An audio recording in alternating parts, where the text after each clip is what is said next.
ஆச்சி பாதாம் ட்ரிங்க். ஆச்சி பாதாம் ட்ரிங்க் ஒன்னு வாங்கினா ஒன்னு ஃப்ரீ. முக்கிய செய்தி: மத்திய அரசை கண்டித்து நடைபெறும் போராட்டத்தில் திமுகவினர் பங்கேற்க முதலமைச்சர் மு.க. ஸ்டாலின் அழைப்பு விடுத்திருக்கிறார். மத்திய அரசை கண்டித்து நடைபெறும் போராட்டத்தில் திமுகவினரும் பங்கேற்க வேண்டும் என்று முதலமைச்சர் மு.க. ஸ்டாலின் அழைப்பு விடுத்திருக்கிறார். இது தொடர்பான முழுமையான விவரங்களோடு எமது செய்தியாளர் பாஸ்கர பாண்டியன் இணைகிறார். வணக்கம் பாஸ்கர பாண்டியன், விவரங்கள் என்ன? தமிழ்நாடு திமுக தரப்பில் பல்வேறு போராட்டங்கள் முன்னெடுக்கப்பட்டு வரக்கூடிய சூழலில் தமிழ்நாடு முதலமைச்சரும் திமுக தலைவருமான மு.க. ஸ்டாலின் அவருடைய கட்சியினருக்கு உடன்பிறப்புகளுக்கு உங்களில் ஒருவன் எழுதும் ஆர்ப்பாட்ட அழைப்பு மடல் என்ற தலைப்பில் 100 நாள் வேலை திட்ட ஊதியம் கோரி களம் காண்பாய் உடன்பிறப்பே என்ற மடல் ஒன்றை எழுதியிருக்கிறார்.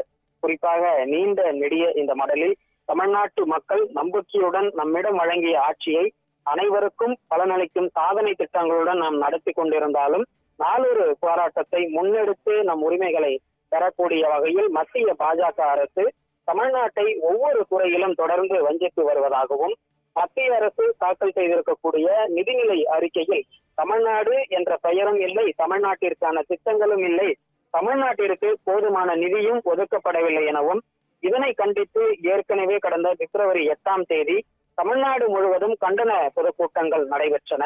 அதில் ஆவடியில் நடைபெற்ற பொதுக்கூட்டத்தில் உங்களில் ஒருவனான நான் பங்கேற்று உரையாற்றினேன் என்று அவர் தெரிவித்திருக்கிறார். அதோடு மட்டுமல்லாமல் திருமொழி கொள்கைக்கு எதிராக நடைபெற்ற அந்த போராட்டத்தில் மார்ச் 12ஆம் தேதி தமிழ்நாடு முழுவதும் கண்டன பொதுக்கூட்டங்களானது நடைபெற்றது. அதில் திருவள்ளூரில் நடைபெற்ற பொதுக்கூட்டத்தில் தமிழ்நாடு முதலமைச்சர் மு.க. ஸ்டாலின் கலந்து கொண்டு உரையாற்றியிருந்தார். அதனையும் அந்த மடலில் அவர் குறிப்பிட்டிருக்கிறார். அதே போல மார்ச் 5ஆம் தேதி நடைபெற்றிருக்கக்கூடிய தமிழ்நாட்டில் இருக்கக்கூடிய 54 அரசியல் கட்சிகள் பங்கேற்ற அந்த கூட்டத்தில் மக்கள் தொகை அடிப்படையில் தொகுதி மறுசீரமைப்பு குறித்தான அந்த அனைத்து கட்சி கூட்டமானது நடைபெற்றது. அதிலேயும் அவர் குறிப்பிட்டிருக்கிறார். அதே போல மாநிலத்தில் ஆட்சி அதிகாரத்தில் இருப்பவர்களே தங்களின் நியாயமான உரிமைக்காகவும் மாநிலத்திலிருந்து வசூலிக்கப்பட்ட வரியிலிருந்து உரிய பங்கு கிடைப்பதற்காக மத்திய பாஜக அரசிடம் ஒவ்வொரு நாளும் போராட்டம் நடத்த வேண்டியுள்ள நிலையில் 100 நாள் வேலை வாய்ப்பு திட்டத்தில் பணியாற்றக்கூடிய ஏழை எளிய தொழிலாளர்களின் வாழ்வு பாஜக ஆட்சியில் அவலமான நிலையில் உள்ளதாகவும், திமுக, காங்கிரஸ், பொது உடைமை அமைப்புகள் உள்ளிட்ட ஜனநாயக இயக்கங்களின் ஆதரவுடன் 2004 அமைந்த ஐக்கிய முற்போக்கு கூட்டணி ஆட்சியின் போது இந்த ஏழை தொழிலாளர்களின் பட்டினி சாவை தடுத்திடும் வகையில் மகாத்மா காந்தி தேசிய ஊரக வேலை உறுதியளிப்பு திட்டத்தின் கீழ் ஆண்டுக்கு 100 நாள் வேலை உறுதி செய்யப்பட்டதாகவும், மேலும் மக்கள் நலன் சார்ந்த திட்டங்கள் எதுவாக இருந்தாலும் அதனை சரியாகவும் முறையாகவும் நிறைவேற்றக்கூடிய மாநிலமான தமிழ்நாடு 100 நாள் வேலை திட்டத்தையும் சிறப்பாக செயல்படுத்தி வருவதாகவும் அவர் அந்த மடலிலே தெரிவித்திருக்கிறார். சிறப்பாக செயல்படுகின்ற மாநிலங்களை கண்டிப்பதையே தனது கொள்கையாக கொண்டிருக்கிற மத்திய பாஜக அரசு 100 நாள் வேலை திட்டத்தின் கீழ் தமிழ்நாட்டிற்கு வழங்க வேண்டிய நிதியை விடுவிக்காமல் ஜனவரி 13ஆம் தேதி பிரதமர் அவர்களுக்கு கடிதம் எழுதியும் கிராமப்புற ஏழை தொழிலாளர்களுக்கு ஊதியம் வழங்கிட ஏதுவாக அந்த நிதியை விடுவிக்கவும் கடிதத்தில் குறிப்பிட்டிருந்ததாகவும் அந்த உடன்பிறப்புகளுக்கு எழுதியிருக்கக்கூடிய கடிதத்திலே முதலமைச்சர் மு.க. ஸ்டாலின் குறிப்பிட்டிருக்கிறார். தொடர்ச்சியாக தமிழ்நாட்டினுடைய நிதியமைச்சர் தங்கம் தென்னரசு, தமிழ்நாடு அரசின் கூடுதல் தலைமைச் செயலர் பிரகதீப் பேடி உள்ளிட்டோர் கடந்த ஜனவரி 27ஆம் தேதி டெல்லியில் நடைபெற்ற இருக்கக்கூடிய கூட்டத்திலும் கலந்து கொண்டு, அதே போல மத்திய நிதியமைச்சர் நிர்மலா சீதாராமனையும் சந்தித்து நாடாளுமன்ற குழு தலைவர் கனிமொழி ஆகியோர் நேரில் சந்தித்து 100 நாள் வேலை திட்டத்திற்கான அந்த நிதியை விடுவிக்க வேண்டும் என மனுவும் அளித்திருக்கிறார்கள். தொடர்புடைய துறை அமைச்சகமும் வலியுறுத்தப்பட்டது என தெரிவித்திருக்கிறார். இந்த நிலையில்தான் ஒருங்கிணைந்த கல்வி திட்டத்தின் கீழ் தமிழ்நாட்டிற்கு ஒதுக்க வேண்டிய நிதி தொடங்கி ஒவ்வொரு திட்டத்திலும் தமிழ்நாட்டிற்குரிய நிதியை மத்திய பாஜக அரசு உரிய அளவிலும் உரிய நேரத்திலும் ஒதுக்குவதில்லை எனவும் அரசியல் பார்வையுடன் தமிழ்நாட்டை ஓரங்கட்ட நினைக்கிறது என்றும் அவர் குற்றம் சாட்டியிருக்கிறார்.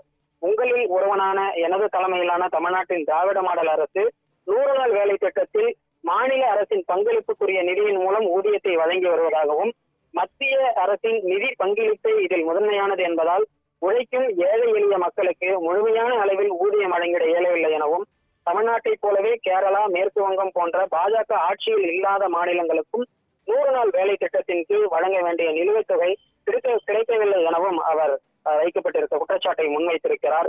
இந்த நிலையில்தான் 100 நாள் வேலை திட்டத்தின் கீழ் தமிழ்நாட்டிற்குரிய நிலுவைத் தொகையான 4034 கோடி ரூபாயை மத்திய அரசு உடனே விடுவிக்க வேண்டும் என்றும் 5 மாதங்களாக இந்த தொகை விடுவிக்கப்படாமல் இருப்பதால் கிராமப்புற ஏழை தொழிலாளர்கள், குறிப்பாக பெண் தொழிலாளர்கள் வஞ்சிக்கப்படுவதை நாடாளுமன்ற குழு தலைவர் கனிமொழி எம்பி மக்களவையில் எடுத்துரைக்கிறார் என்றும், மக்களவையிலும் திருச்சி எம்பி சிவா அவர்கள் இது குறித்து பேசியிருப்பதாகவும் அவர் குறிப்பிட்டிருக்கிறார்.